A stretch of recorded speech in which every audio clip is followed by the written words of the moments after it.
Music মারাত্মক সেহেরের একটা মাধ্যম। মিউজিকের সাথে যারা সম্পৃক্ত আছে তারা সেহেরগ্রস্ত হয়ে যেতে পারে, জাদুগ্রস্ত হয়ে যেতে পারে। এটা খুব সহজে।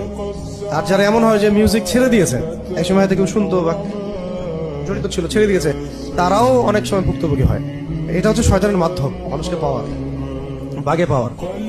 নেশা একটা হচ্ছে মাদক, নেশাদার দ্রব্যের সাথে যারা সম্পৃক্ত সেহেরগ্রস্ত হয়ে যাবে, সহজে জাদুগ্রস্ত হয়ে যেতে পারে। ডক্টরের কাছে গেলে বলবে মানসিক সমস্যা, মানসিক সমস্যা না, এটা সেহের আইন হাসাদ হয়েছে। ওই সেহের আইন হাসাদের মধ্য দিয়েই মানসিকভাবে সে ভারসাম্যহীন হয়ে গেছে। কিন্তু মেয়েদের মধ্যে আরো অনেক বেশি লাগে।